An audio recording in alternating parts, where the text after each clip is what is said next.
Welcome to BPS Visualizing STEAM Mathematics as a Focus online learning series.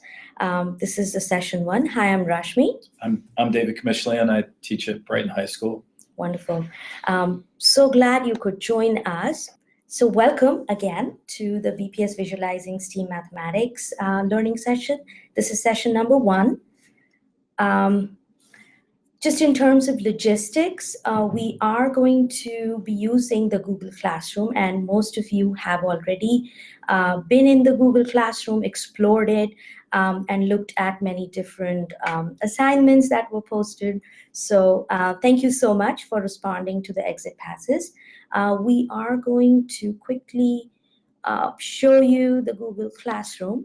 This is something that you've already seen. You've looked at the project rationale. The objective, of course, of this project is to identify significant dynamic visualization and exploration opportunities suited to the dynamic features of different softwares, which include Sketchpad, GeoGebra, GeoSketchup, and other dynamic visualization software. Today, we'll also be looking at Desmos. And sort of model some curricular activities that you could implement in your classrooms. The standards will have some discussion about that as well. So this is our Google Classroom. If you've already not completed any of the assignment 1 questions, please do so. There's a Padlet link. There is, of course, links to the software that we'll be using throughout this learning series. And, of course, the exit ticket that some of you have already responded to. Coming back to the presentation. This video will always be live. The YouTube link will be available to you on the Google Classroom, and you can watch it as many times. Yep, the links to the assignments, the resources, and the exit ticket are going to be posted also. Yeah, absolutely. And it would be great if you could keep track of your participation in assignments. And we really want you to collaborate using the forums, the Padlets, and other means necessary electronically and so forth. And please feel free to email us in case of any questions or concerns. Absolutely. The second part of it is the today's meet, and some of you are probably logging in live, and that is where you would be giving us feedback about or questions that you might have, or feedback about maybe software or any other question you might have. This is an online hybrid model of PD. So again, all the resources are available online in the Google Classroom. We definitely want you to earn your PDP credits. You've already registered in My Learning Plan, hence you are enrolled in this course.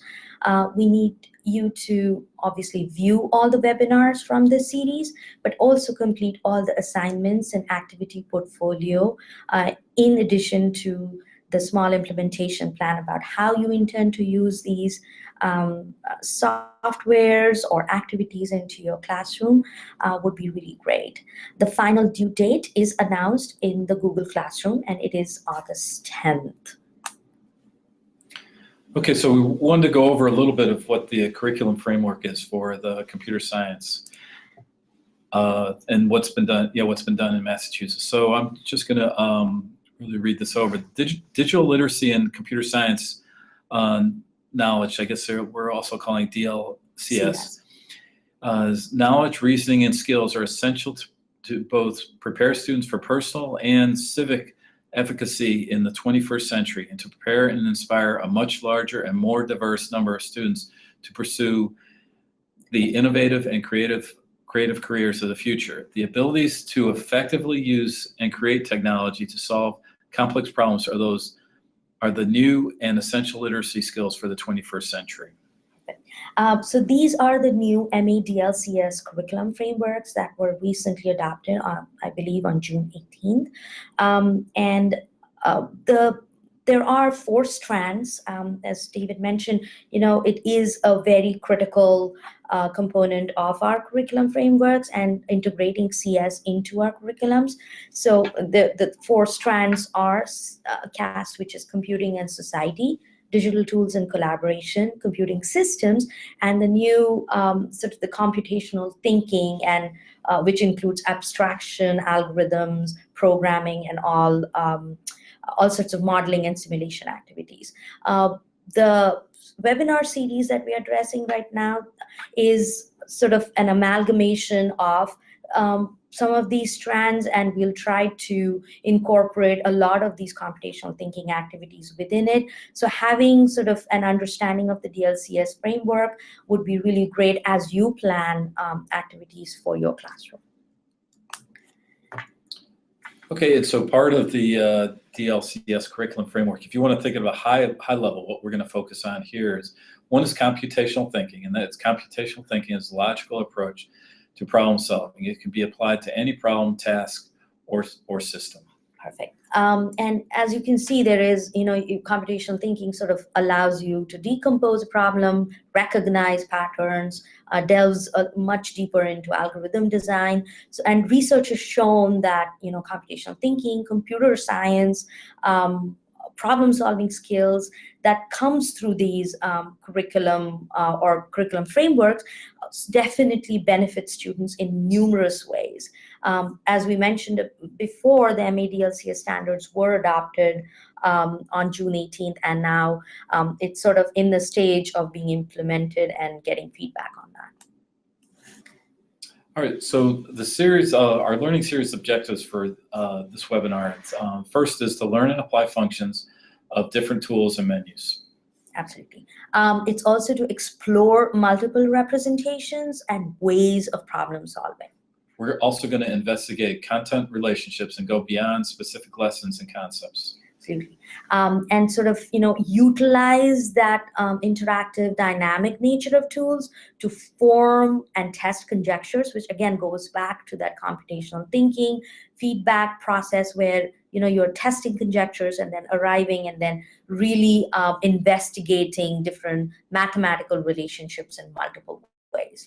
So with these tools, we're going to be able to investigate mathematical relationships in multiple ways. And there's one example in Desmos that really plays a key part in that.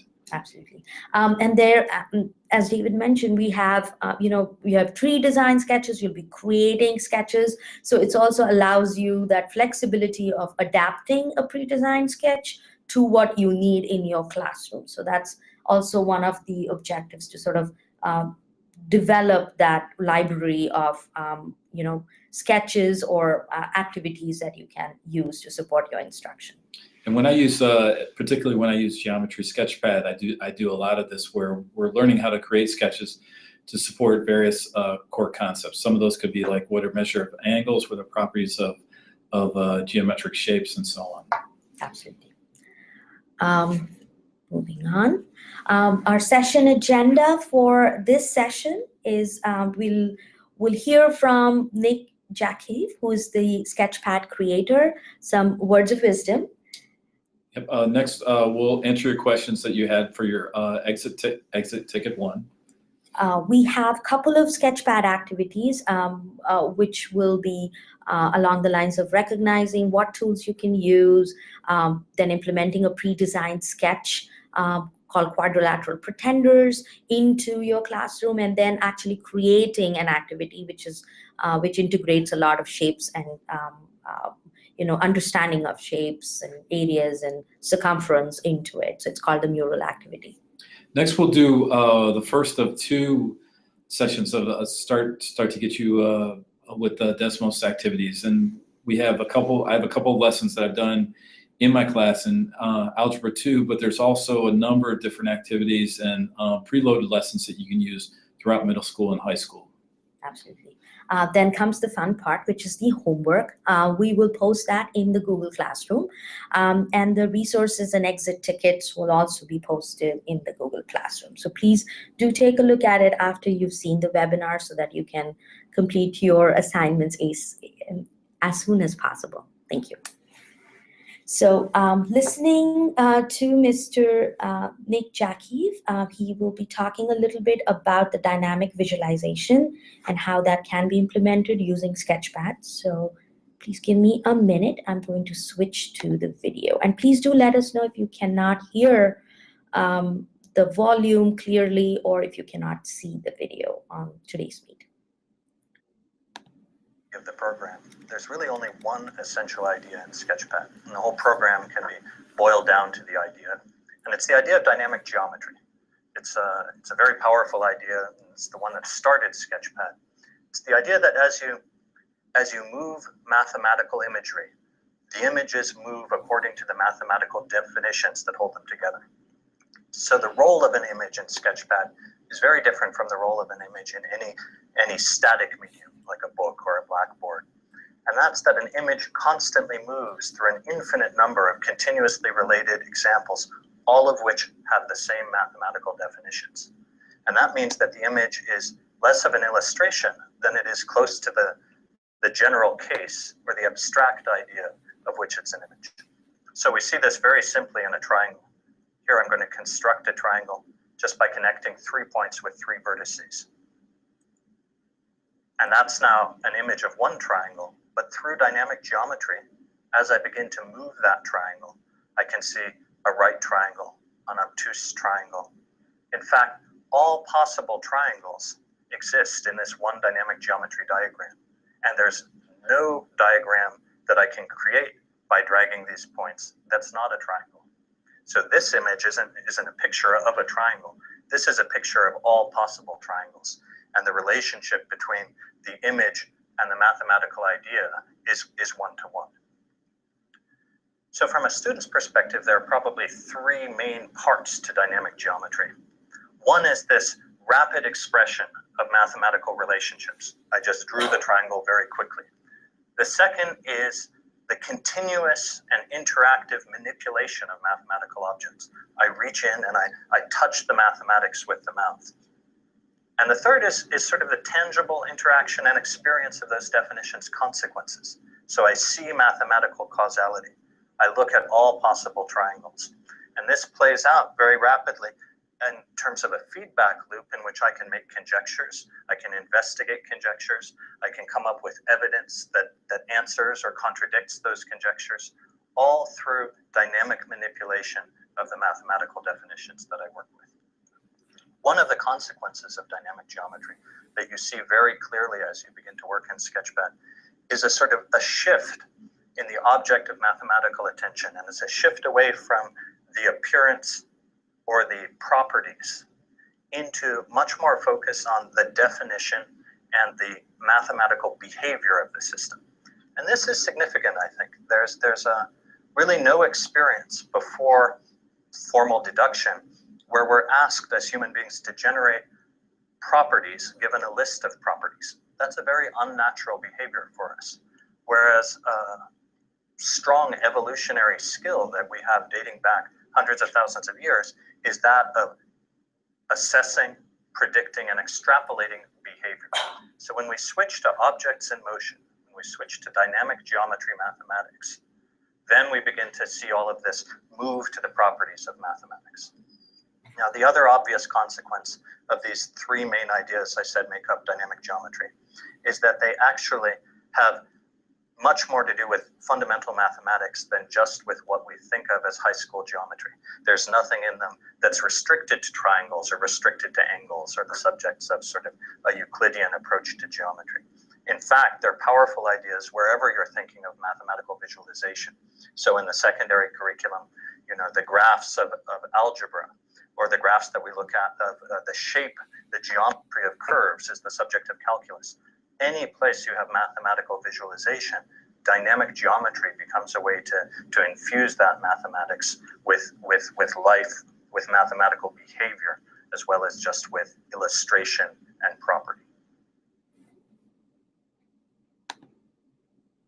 Thank you so much. We will be sharing our screen. Give me a quick second. So that was Nick Jakiv talking about dynamic visualization and how we can use dynamic visualization in emphasizing and clarifying mathematical concepts for our students.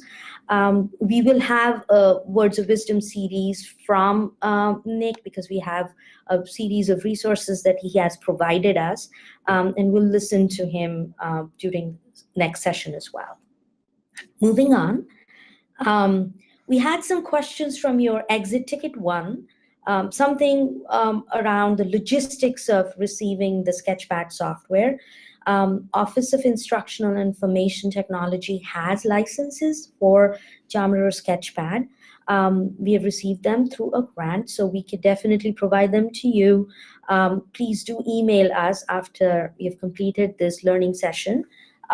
Please email us regarding your interest, how many seats you need, and we can definitely work with you to get them installed in your classroom or in your school. The second question was related to the sort of emphasis on Sketchpad activities. And the goal of this series is also to integrate many different tools into the learning series, tools such as Desmos, GeoGebra, SketchUp. They allow you to really see and implement mathematics in different ways in your classroom. And we have experienced educators like David who will be talking about how they implement and how they use that to further student understanding. Okay. The first 5 webinars of this learning series will focus on STEAM. So, and that has to do with the Massachusetts DLCS standards, the Common Core and the Common Core Mathematics standards. Absolutely. And yes, the M is emphasized in this case because we will be focusing on the mathematics Common Core standards, and the activities will be, again, focusing on sort of aligning with what your objectives are for the classroom. So, and then as the series continues, we will definitely take in more of the, the arts and the technology components into it. However, as rightly put by one of the teacher friends, we have, fractals are one of the best ways of integrating art into mathematics and into STEAM. So we will be doing activities around fractals during this learning session as well. And then the assignment due date is August 10th. And speaking from experience, when I have taken the geometry Sketchpad class, you really don't want to procrastinate. It's nice to get the things done, the assignments done, so it's still fresh in your mind. As I personally can say that if I put it off, I forget where I'm at, and then I forget what the constructions are and how to use the tool. So really try to knock off these assignments as they come up. Absolutely. Again, if you have questions, please feel free to email us, or you can always post it on the Padlet or in the forum. Excuse me. We'll be going over to the Jammer Sketchpad in a second. The first activity that we'll be looking at is the Pretenders activity. It's a pre-designed sketch, which will have some manipulation that we'll be looking at to see how we work with the concepts around quadrilaterals and triangles. So give me a quick second. We are going to move on to that activity. Okay, here we are. So, some of the questions, if you see a shape that looks like a square, how do you know whether it's really a square? In Sketchpad, you can use a test called a drag test, which allows you to sort of work with the shape and see how it really appears to be. And that, basically a square is not a pretend square. So let's look at our quadrilateral Pretenders GSP. A GSP is a Geometry Sketchpad file. So in this case, the key question for us is which of these quadrilaterals are always parallelogram, always being the keyword, and which are just pretending to be. What is the drag test? So we are going to look at the vertices of these quadrilaterals and see if any of them are genuinely parallelograms. So let's first, if we look at J, K, L, and M, that's it looks like a parallelogram because you have your sides parallel. You have NOPQ, which is another, I'm sorry, did I point it out? Yeah. You have a kite, you have a rectangle, and you have a quadrilateral in here. So let's look at, these are the parallelogram pretenders. We don't, oh, just a second, I think I am in the wrong file. Yep. So let's see if we can do the drag test. So I'm moving the vertices, and you see as I move the vertices, the shape of that quadrilateral changes. So is that really a parallelogram? UTSR is not a parallelogram or always parallelogram. When we look at this one, as I move the Q, the shape of that quadrilateral stays intact. So this is not pretending to be a parallelogram, but is really a parallelogram. As you can see that QN and OP segments are parallel to each other and are maintaining the parallel form. Same goes with this. I'm moving the K, not a parallelogram, changes the shape, so a pretend one. I move this, maintains its parallelogram properties. I'm doing the drag test and is a parallelogram. This one again changes its shape and is not a parallelogram. So, I think an always parallelogram and the drag test allows you to look at different scenarios and cases and see if it's really following the rules of a quadrilateral always being a parallelogram. What's sort of nice about this activity is that you get your students talking about the vocabulary. So if you drag, if we drag this point, I'm sorry, I was gonna stretch. Yeah, I gotta stretch, right? Or am I? So we could drag this one. Oh yeah. Go ahead. Yeah. And you could get your students to talk about what is it happening to the angles, what's happening to the sides, to get them to verbalize or to talk about what does it mean for a side to be parallel and what does it look like. I mean, that's one of the benefits of having this dynamic where you can take a point, and say, well, notice the opposite angles, or notice the angles, notice the angle TUR, notice the angle TSR. What's happening in those angles versus what's happening in the angles and what's happening in the sides here. So it's a really nice way to get the math vocabulary and get the students talking about it, describing about what happens to these. And because it's dynamic, there's a bunch of different, whatever infinite number of shapes they can look at and be able to describe that, as opposed to if they're drawing this on paper and saying, well, I know the two sides are parallel, or I know the opposite angles are equal, and so on. So that's why this is a really nice exercise for students to be working on. Absolutely. And then, you will be receiving this GSP file, but sort of, you have a similar activity with rhombuses. And then sort of looking at rhombuses, one is constructed to always have 4 congruent sides. Again, back to the vocabulary exercises David mentioned. And sort of, again, playing around and seeing if these are maintaining or are pretending they're maintaining their properties. Are their sides staying the same? I'm moving, and this quadrilateral OPQN is not maintaining its shape, so it is not a rhombus when I stretch it like that. So similarly, you can reset it so it comes back to the shape, and then it becomes a rhombus. So that's a really great way of looking at that dynamic feature that Sketchpad allows. The more you go into, sort of the exercises that are given within this Sketchpad worksheet, you have the trapezoid pretenders and the square pretenders, which again gets you back to what David mentioned, efficacy in terms of the vocabulary for our students, but also recognizing the properties of each of these quadrilaterals and then defining them. David, do you want to add? No, I think that covers really, really well. Okay.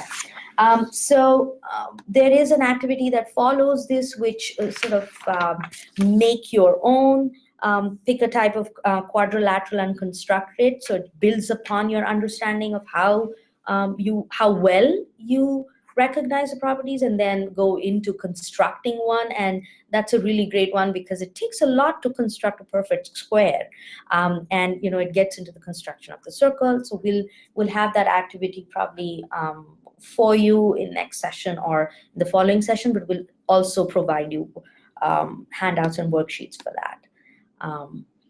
Let me quickly switch to the next activity, which is, once we are into, there is also a whole set of activities, pretender activities for triangles. So talking about, again, equilateral triangles, isosceles triangles, so on and so forth, allows you to see, again, the same manipulations and vocabulary exercises around triangles and activities that sort of emphasize student understanding about the properties of triangles and then building triangles from scratch. We will go to the next activity, which is about creating your project portfolio. So you saw in this previous activity, which was the quadrilateral pretenders activity, that it had several tabs at the bottom. And let me quickly switch to the GSP file so that we can create our own portfolio. So in this is a student template for an e-portfolio with students, where students could actually add activity names and create the whole slew of Geometry Sketchpad activities within this portfolio. So let's look at how to do this. When I click on activity, at the bottom you see 1, 2, and 3 numbers. So essentially it coordinates with, when I press on activity name 1, it goes, right now it says it's not linked properly, but I'm going to go into the properties and I'm going to say link. And right now it says missing, but I'm going to link it to 1. So when I say okay and I click on it, it actually goes back to page 1, and I can actually name the activity within here.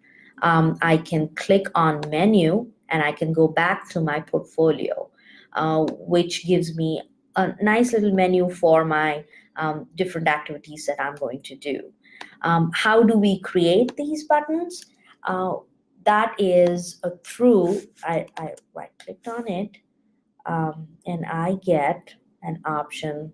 Sorry, I'm going to right-click again. I get an option, document options. When I go into that, it gives me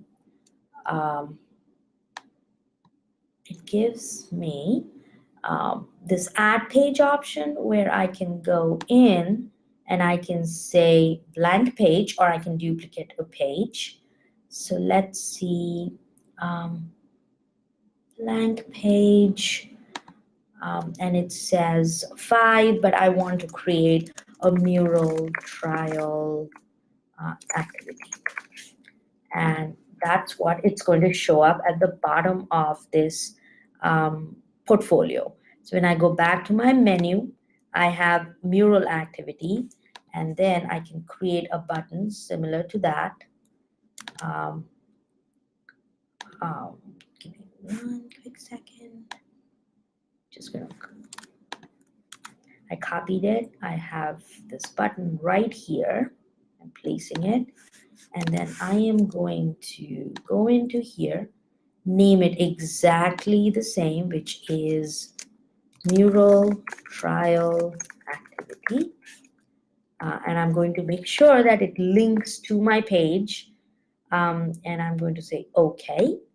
So that's a nice way of getting some activities in your portfolio and then connecting them back to where you want them, designing these activities. So in here, I have, let me see, I'm going to create a text box which says mural trial activity. And that's where my activity is going to be created. So I have a nice little portfolio in here that allows me to move, give me one quick second, that allows me to do my mural activity or the trial activity. I'm going back to my menu.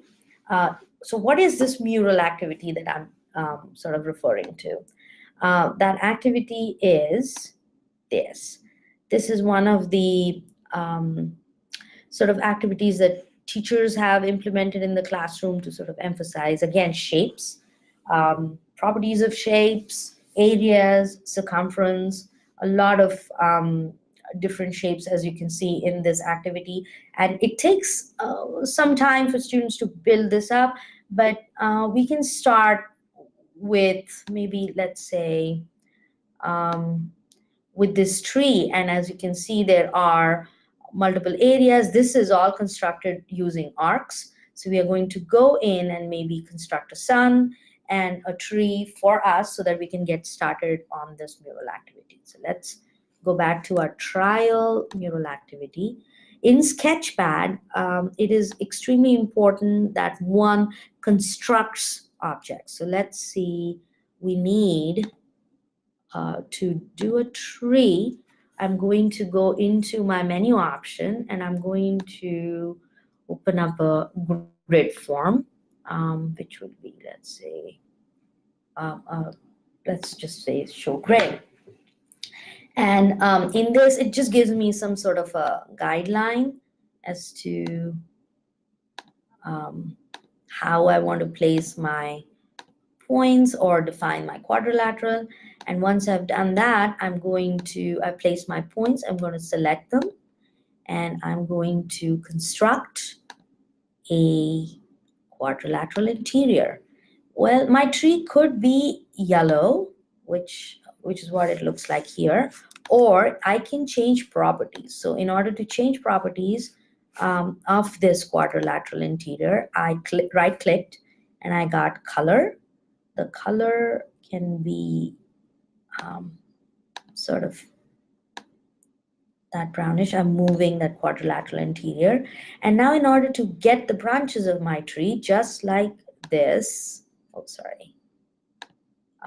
just like this, I'm going to go in and start constructing my arcs. So let's say for defining an arc, I need 3 points. So let's look at that. 1, 2, and 3. I selected those. I went into my construction menu and arc through 3 points. So it gives me a nice solid arc that I can probably move around a little bit to get the kind of shape I want. I'm going to go back and I'm going to build a couple more arcs just like that. I select points. Always make sure you're selecting 3 points to define your arc. You can always move them around in Sketchpad and sort of place them according to what you need and how you envision it. Again, 3 more points, and I'm going to, and then maybe I can place a few more just for, okay. And then I'm going to start selecting them. Construct, arc 3 points. Construct, arc 3 points gives me my, and then I do 1, 2, 3. Construct, arc through 3 points. I can just bring that in, and I do not need this one, so I'm going to select that point and delete it. I've completed this. This looks pretty okay tree, but I want to fill it up just the way it is. And in Java or Sketchpad, it has to be a mathematical way of filling this tree up. So we are going to choose the arc and then construct its interior. And when we select an interior, you have options of arc sector or arc segment. I'm going to choose arc sector. And since I want my tree to be green, I'm going to go back and change my color to green because that's how I want my. And I'm going to do the same again with my, and then I have to keep changing the color. Okay. Right. And this is your arc interior. So we are going to, there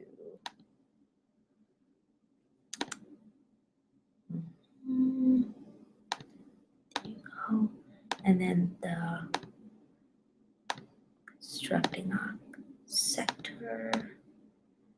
and it is assigning many different colors to it. So I'm going to just work on sector, yes. Anytime you want to change the properties of the quadrilateral or an arc sector, you have to make sure that it's selected, and the selected looks like this, which is essentially there is a grid form on it, and it's a visibly selected object. Now, what do we do about the insides of this? It can be, you can select the pointer. So let's see. David, what do you think we could? No, I think. Yeah, I think we could probably select these and see if we can fill up the interior. This is definitely not a quadrilateral. It has how many points? 1, 2, 3. So it's a hexagon, not a regular hexagon, but I'm going to construct a hexagon interior. Obviously change its color to green, and then we can adjust some of it to sort of fit into this whole circle. But as we construct this object, we know that there are multiple shapes that are working together in constructing this little tree, and that also means yes, David. No, I was just saying, how it fit together is very nice. Right. So we can actually get the area of this whole object. So let's, I'm going to go back because we also have a whole session on Desmos. So I don't want to take too much time on this, but I'm going to go back to this activity. And here what we've done is students have played with, the different areas of the arcs. You can see that there is there are in the sun, or let's look at another object. You have the circumference and the area of this happy sun, or if you browse towards, let's say, this truck model, you have areas of circles and you have areas of a quadrilateral and a rectangle implemented in it. So students are playing with circumferences, areas in this activity. We will discuss how this relates to your assignment today in a little while, but before that, I'm going to quickly switch back to our session. Give me a quick section. And this brings us back to portfolios. With this mural activity, there is also an extension which goes into how you can bring in all this data that you've collected with the circumferences and areas into an Excel spreadsheet, and then students work with some formulas and functions within that spreadsheet. So we'll probably show you that example next time, depending on how the time sequence of it goes. Moving on to the next one, we will be switching to Desmos, and I'm going to hand it over to David. Okay, just a couple things about Desmos. I'm still learning this as we go. I attended a math conference in New York where we talked about a number of different ways of teaching mathematics, and one session was about using technology and different ways of using technology to teach math and visualize mathematics and so on. And one of the presenters there talked about Desmos some too. I've used Desmos in the classroom. I highly recommend it. Just as an aside, when I went to NCTM last spring, I went by the Desmos booth, and they actually gave me a T-shirt because I was raving about how good their product is. But it's gotten much better, and I'm going to just give you a couple of introductory lessons on that. So just go forward. So we can go. Okay. Yeah, you would. Yeah. Okay. So what I'm going to do here is we're going to explore. We'll do an overview of Desmos, just how I've used it, review the tools and menus, and really look at the preloaded lessons that they have. I'm going to show you some. I haven't used a preloaded lesson before. I've basically created my own, but I'm definitely going to use some of these in the fall. I'm going to show you how to create an account. It's pretty simple to do. We're going to do 2 activities that I've coded that I've used in my class. One is comparing functions, and another one is exploring quadratic equations. And I know, just as an aside, I know that both of these are Algebra 2, could be Algebra 1 topics. And if you're in middle school, if you're not teaching Algebra 2, there's still a wide range of preloaded lessons that you can use to do things like about slope, do things about exploring angles, do things about exploring shapes, a whole bunch of different activities and lessons. The cool thing that I learned just recently is that you can do this on Chromebooks, you can do it on computers, but if your students sign in, you can keep track of the progress that they've made. You can even have a window open that shows you what their answers are for the different questions that they've done. And I think that's a really nice way of you keeping understanding what your students are. It gives them a way of exploring and a way of you not having to be over them, and them, just like with Geometry Sketchpad, of playing with things, seeing what the relationships are, and them discovering what the relationships are without you going through the lesson and saying, this is what this stands for, slope is this is what the equation is for a quadratic, but them exploring and seeing what the effects are when you change different parts of the equation and so on. So I really feel like that's a really super strong point with Desmos, and it's super easy to set up. So I'll just go in and log into Desmos here. This is what you'll see is if you go for desmos.com, and probably a number of you have just gone into the calculator part. I definitely recommend that. That's a nice interface. I'm going to do here. They have just a sort of to look at the website a little bit. Notice here it says graph functions here, and it says, "Are you a math teacher? Click our classroom activities at Teacher Desmos." I'm gonna go here for start graphing for just. And then I'm going to log in. I said, oh yeah, you are logged in, Rashmi. So I can log out. Yeah. So I mentioned that you create an account. I'm not going to do that this time, but you can sort of see if you click here. I mean, I did this just this morning on a different account. Just type your name, give it an email, give it a password.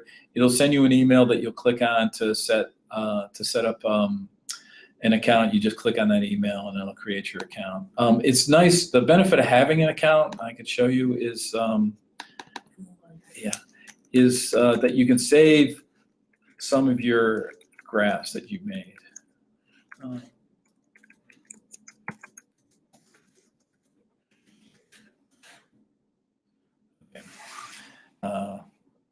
So here's what it comes up with. It's got my name here. The really cool thing about this is that these are all the graphs. If I go over here to the left, these are all the graphs I've created at one point or even looked at and so on. So I'm just going to show you just a couple of the graphs that I've done, some of the lessons I've done with this, and then I will also post the handouts that I did with my lesson. Again, this is Algebra 2, but you could do a similar thing for Algebra 1. So the first thing is I'll show you a lesson that I'd had that was pretty strongly structured in terms of what I wanted my students to do. And if I just go down here and scroll down, let's see, camel polynomials.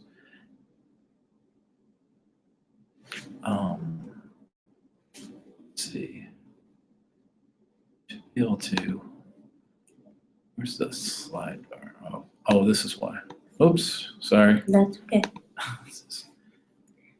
You can just click here. Okay. Yeah, perfect. So I'm looking for mine, and I want to scroll. Looks like cancel. Yeah, it should be down here. Oh yeah, there we go. Thanks. Yep. So this is a lesson that I had developed. So I'll just sort of give you the background here. The idea, comparing quadratics. No, this is not it. Hang on, I'm sorry. That's okay. Let's see. Comparing quadratics with absolute. Yeah, it should be. Oh, comparing absolute value. Yeah, absolute value graphs. You can see that once you do these, you can create a bunch of, yeah, this is it. So I guess I could be a little bit better on my organization of the graphs, but here's sort of the general idea of the lesson. Ahead of time, I've gone through and I've tried to use their prior knowledge, use the students' prior knowledge and what they know about absolute value. And I know we do 2 brackets for absolute value, and this will require a little bit of instruction for my students to say, well, this is really the same thing as absolute value. A couple things with Desmos. If you come up here and type, you'll notice a keyboard that comes up down below that allows you to enter in things, and then ABS was the absolute value function that comes in here that gives you a bunch of choices. You don't see any, notice we don't see any graphs. The way you turn on a graph is you click this, and you can also change the color. One thing that's, I haven't done this in a while, so one thing that you want to do is if you're displaying this on in focus, you'll notice that here I got to find it. You notice that you have different properties here if you want to show the grid. What's really important and what's nice for people to be able to see the lines, if I say projector mode, that allows you, if you have an in focus projector and you're just projecting on a screen, allows everybody to see this much better. So the idea of the lesson is that I wanted my students to relate what happens for the absolute value function as they change this value. So I have the absolute value of x, and then I'm adding a. And a, you can automate this or you can slide it. And so if I slide this, I would expect my students to make some observations about, oh, if a changed, then the graph shifts left and right. And this is something that's worked really well with my class. Now, this was the absolute value function. Now I look and I say, okay, let me turn this one off, and the instructions are in the lesson for telling my students what to do next. Now let's look at the graph for a quadratic, where it's, notice the same kind of structure, and I'm going to slide A again, right? So I'm going to slide A, and what happens to this? And what's pretty neat about this, and what I really like about this, is it gives them a way of relating functions. It gives them a way of visualizing and seeing, oh, this is an absolute value function. The second function is a quadratic function. But you know what? The structure inside, when I add something inside the function, the graph behaves a certain way. And so they're able to see this. The other thing that you can do is you can automate it. You can say it's going to slide back and forth and what happens here. And I think a lot of my students sort of like doing the automation more than the slide. It's more enjoyable. Not to belabor the point, but I did the whole lesson where we had the absolute value, where we had a value that was added inside, a value that was added inside the function, a value that's added outside the function. This was for the second one. So if you notice, this results in a vertical translation. And so if I turn that off and stop this, and you can reset this. This is something I didn't realize until recently. You can reset this and say that this is 0. And the keyboard pops back up. Let me do this. And I do the same thing for the quadratic. And so they'll be able to see that this. And what I thought was really nice about this, again, was that you're building on what they know for absolute value, but you're showing that the structure of the equations are the same. And so, so that's what all these, sorry, did I just zap one?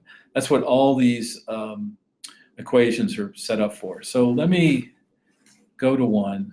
So that's really what I did for a first lesson. Let me just show you how I started off with one. I'm just going to come up with, so that's really what I did for a first lesson. Let me just clear this one, and I'm just going to show you how you can just enter in whatever you wanted to do. So let's pretend none of these were here, and I'm just hitting the backspace key. So let's say that you're teaching Algebra 1, you want kids to explore the slope. And so if I said y equals mx plus b. Now what's really cool about this is, it says, do you want to have a slider for m? Do you want to have a slider for b? X it takes as being a variable, so it's just going to plot that. And if I just say all here, all that work that I did for those sliders, I just have them automatically here. And if you don't want a slider, that's fine. And so here it gives your students a way of saying, oh, what happens when I change M? What happens to the line? And you can ask them questions about this, and this is a really nice and easy way for them to do it. Or what happens when I change B? What happens to the line, and so on. So just really quickly, this is what I did to create, you could create something, or you could have your students type this in and say what occurs. The other thing I want to say about this is, let's say that I wanted to use this for a lesson. So then I would save this, okay? And then I'd say, if I wanted my students to use this, and this is what I really like, if I say here and say share graph, and this is what I did for my lessons, if you notice here, it gives you this link. And what I did was I cut and pasted this link, and I told my students to go here. And when they go to this URL, they'll come up with exactly what they see, what you see here, which is really nice. The thing I will say about this is that these URLs change. And so if you save one and you share it, make sure that if you edit or change it, that you give them a new URL. If you're going to use the lesson for the next year or something like that, just make sure that the URL, this little generated tab, is what you expect it to be. So that's really how I've used Desmos and how I'm going to continue to use Desmos in the future. Let's see what else I want to say about this. I've used it to demonstrate just what graphs look like. I've used it for students working in pairs for that last example. I've also used it where we use the graphing calculators to see what the relationship is between patterns and so on. Let's see where we are in our, is it this one? Oh, yeah. I was going to just make sure I've hit all this topic. So we've kind of reviewed the tools and the lessons, how to use, let me talk about how to use the preloaded lessons. We talked about using your, creating your own account. This was the function activities and exploring quadratics. So if you notice, these are all sort of preloaded lessons that other teachers have done or that Desmos have done. So I'm going to just show you what some of these lessons are. If I go back here, let me just go to,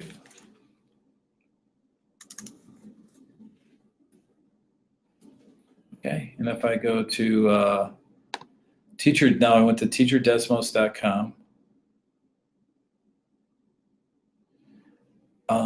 And one of the ones, and if you've looked at some of the lessons, it'll keep your recent history of the ones most recent that you've looked at. So I want to just demonstrate two. This one, 3 graphing stories, which we have a picture of, and also Hit the Runway. Both of them, I'll do Hit the Runway first because that's really what you'll be teaching your kids first if you're doing linear equations.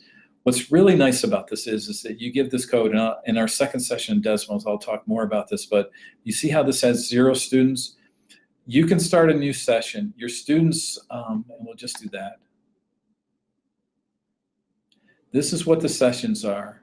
Let me just back, okay, so this is, let me just back up so I can show you what this, so once you start a new session, and I'll verify this, but you're gonna have your students type in student.desmos.com and use this class, use this CR27, and then you'll have your students' names here, and you'll be able to see in each one of these what your students are doing at their particular graph.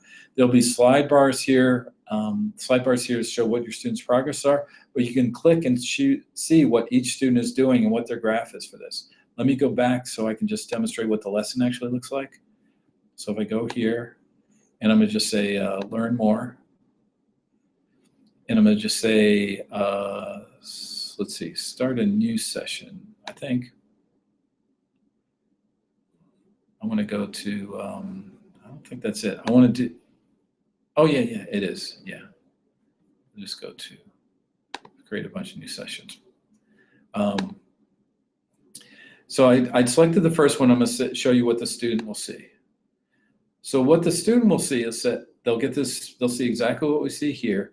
And if you notice, it's sort of engaging. You want to have an airline, you want to land the airplane, but you want to land the airplane on the runway. So it says for each of these exercises, your task is to write an equation of a line that hits the runway.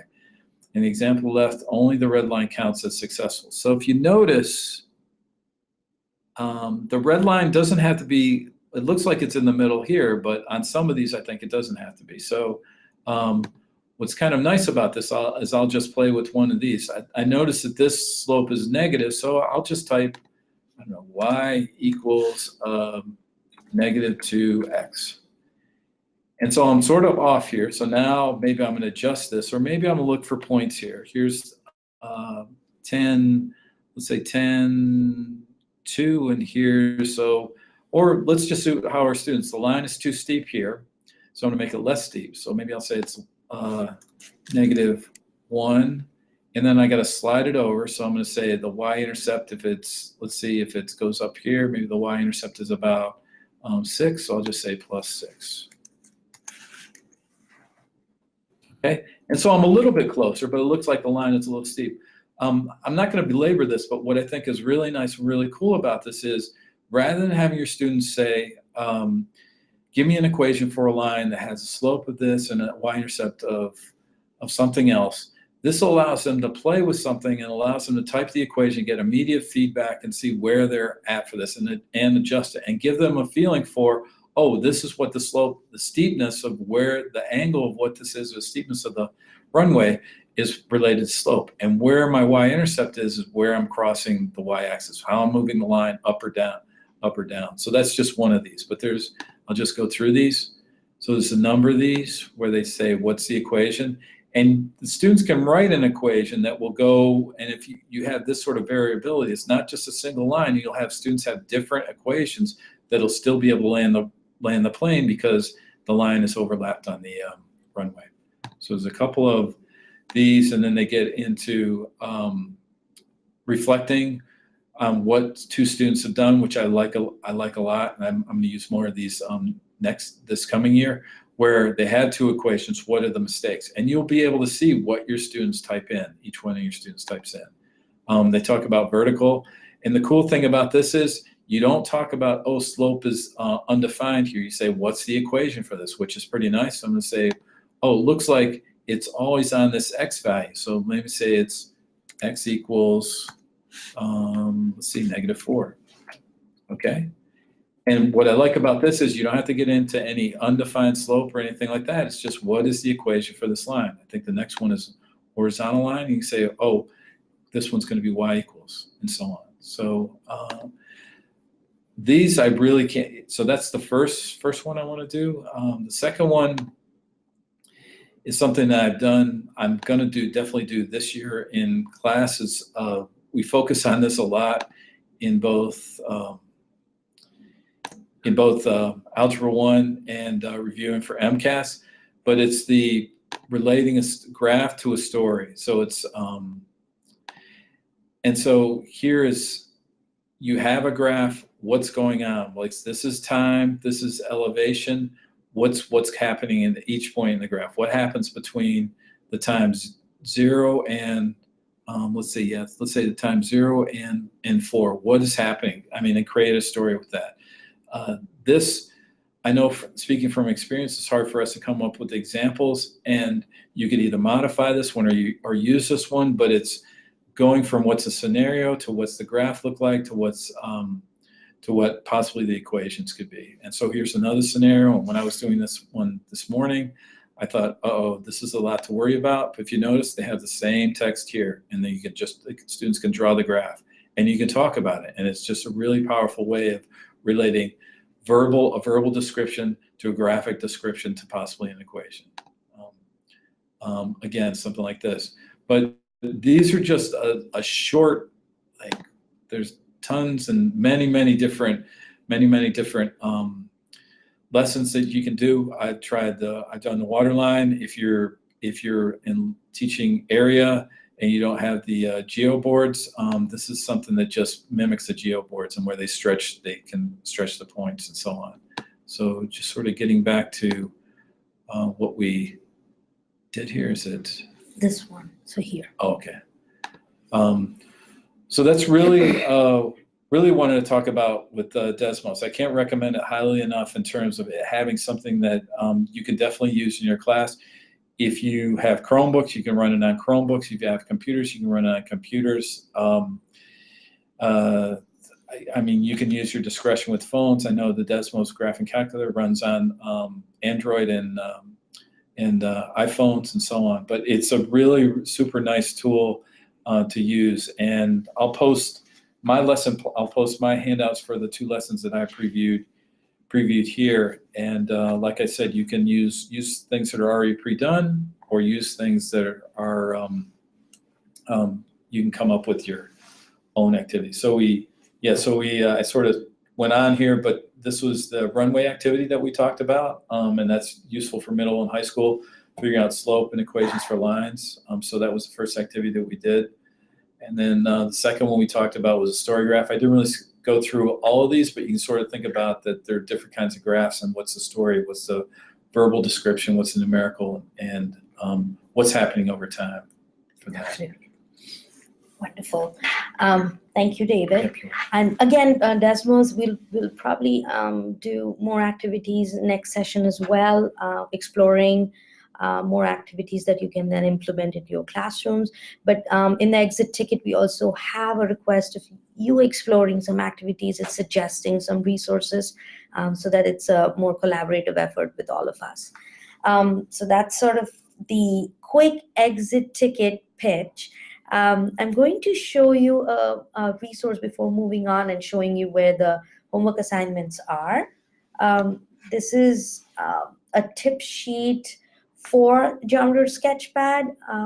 It allows you to see different tools and how they interact, or how you can use them. So starting from how do you construct a parallel and perpendicular line, to constructing points, which is what we use to construct our arcs in our mural. How do you fill the objects in, and then sort of constructing straight objects. There is, you can sometimes copy and paste objects. We'll talk a little bit about custom tools in the next session, but so recognizing that this is a mathematical software and it'll allow you to manipulate functions, so on and so forth. So all of these tip sheets will be posted in the Google Classroom as well. So use it with your students. They have a real nice graphical interface as well, so that you can look through them. They give you a good background about the tools and usage of them. Going back to our session, so assignments. Yeah, so for assignments, we'd like you to, I think Rashmi said this, but the idea is that you could look at a Desmos, create a Desmos account. That's super easy to do. And then either submit a link of one of the preloaded activities. So I would search through there. I mean, there's a variety of things that you could use for your class. Find one that you like, or if you want, I mean, I'm saying this, but I'm not create one and just send us the URL. Like just say you want to click on the link that says share, and then take that URL, and you can post that URL to the where they're going to post that on the snapshot, or a link to the. Yeah, they can give a snapshot, or you can also send us a link through the Google Classroom. You can always let me quickly go to the Google Classroom, and you can post a link in the add class comment if you want, or you can share the link via email or through Google folder as well. And I would say definitely collaborate here. If I mean, people are more than welcome to use the one that I did, and there's a bunch of, you could either publish yours or share it with Desmos, and they may also publish it. But there's no sense in you doing a lot of work if you can use something that you think really works well. And if we share these together, it would be nice for us to have a common resource where we could use different lessons that people have done. Absolutely.